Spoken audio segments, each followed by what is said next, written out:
Hello friends, welcome to খেল দুনিয়া। আনোয়ার আলীকে নিয়ে নাটক কিন্তু অব্যাহত।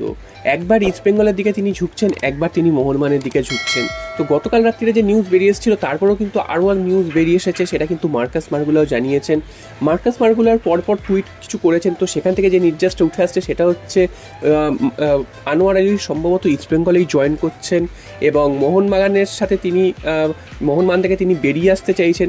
তবে মোহনবাগান থেকে তিনি বেরিয়ে আসতে চাইলেই যে সেটা সম্ভব সেটা কিন্তু একদমই নয়, কারণ মোহনবাগানের সাথে তার যা চুক্তি রয়েছে সেখানে কিন্তু কোনো টার্মিনেশন ক্লজ লেখা নেই। অর্থাৎ লোন ডিলটি যেটা স্বাক্ষর হয়েছিল সেটি 4 বছরের লোন ডিল এবং সেটা কিন্তু খুবই ভ্যালিড একটা ডিল। তো সেখান থেকে আনোয়ার আলী বা দিল্লি এফসি কী করে এই জিনিসটা করছে সেটা কিন্তু একদমই বেআইনি বা অবৈধ, সেটাই কিন্তু মার্কাস মার্গুলাও জানিয়েছে।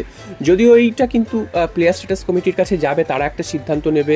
সেখানে যদি সিদ্ধান্ত ঠিক না হয় বা সেখানে যদি ঠিকভাবে না কিছু হয় সেক্ষেত্রে কিন্তু সেটা চলে যাবে কোর্টে।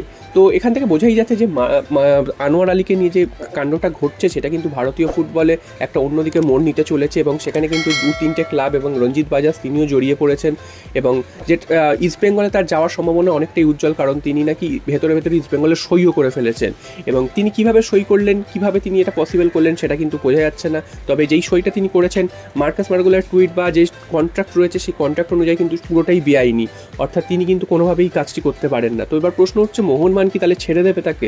তো মোহনবাগান তাকে ছেড়ে দেবে কি রেখে দেবে সেটা পরের ব্যাপার। তো মোহনবাগান কি করবে, মোহনবাগানের অবস্থান, মোহনবাগান কোর্টে কেস করবে না কি করবে সেটা কিন্তু এখনও জানা যায়নি। তবে মোহনবাগান কিন্তু এর শেষ দেখে ছাড়বে এবং মোহনবাগান যেই চুক্তিটি করেছে সেটি কিন্তু একদম ভ্যালিড চুক্তি। মোহনবাগানের যুক্তি রয়েছে এবং মোহনবাগানের দিকেই কিন্তু পাল্লা ভারী।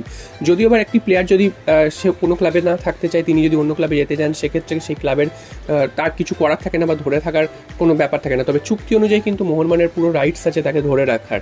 তো দেখা যাক মোহনবাগান কি এইটার বিষয়ে কোর্ট কেস করে নাকি কোনো ক্ষতিপূরণ নিয়ে তাকে ছেড়ে দেয়, সেটাই কিন্তু দেখার। তবে যে কাজটি আনোয়ার আলী করেছেন সেটি কিন্তু একদমই উচিত হয়নি, কারণ কন্ট্রাক্ট থাকা অবস্থায় অন্য ক্লাবের সাথে তিনি চুক্তিবদ্ধ হতে গেছেন এবং মার্কাস মার্গুলাও এটাও জানিয়েছেন যে নিয়মটির কথা বলা হচ্ছে বারবার যে 1 বছরের বেশি লোন ডিল থাকে না, তো সেটিও কিন্তু ভারতবর্ষে এই মুহূর্তে অ্যাপ্লিকেবল নয়, কারণ 2025 সালের জানুয়ারি মাস থেকে কিন্তু এই নিয়মটি AIFF অ্যাপ্লিকেবল করবে ভারতীয় ফুটবলে এবং সেটাই অ্যাপ্লিকেবল করলেও যে সেই মুহূর্তে সেটা খাটবে সেটা কিন্তু নয়, কারণ যেসব চুক্তিগুলো ওই সময়ের আগে হয়ে গেছে সেই চুক্তিগুলো কিন্তু পুরনো নিয়মেই চলবে, অর্থাৎ নতুন নিয়মের তখনই চলবে যদি সেটা 2025 জানুয়ারির পর থেকে সেই চুক্তিটা হয়। তো বুঝতেই পারছো আনোয়ার আলীর ব্যাপারে কিন্তু মোহনবাগান অনেকটাই এগিয়ে রয়েছে। যদিও প্লেয়ারটি যদি নিজে থেকে না থাকতে চায় সেক্ষেত্রে কিন্তু তাকে ছেড়ে দেওয়া ছাড়া আর কোনো উপায় থাকবে না। সেটা হয়তো ক্ষতিপূরণ মোহনবাগান নিতে পারে বা একটা বড় কোর্ট কেস করে সেটাকে কিন্তু অনেক দূর অবধি নিয়ে যেতে পারে, সেটা কিন্তু তাদের রাইটস আছে এবং চুক্তি অনুযায়ী কিন্তু মোহনবাগান নিয়ম অনুযায়ী কিন্তু মোহনবাগান এগিয়ে রয়েছে। এদিক থেকে বলাই যায় যে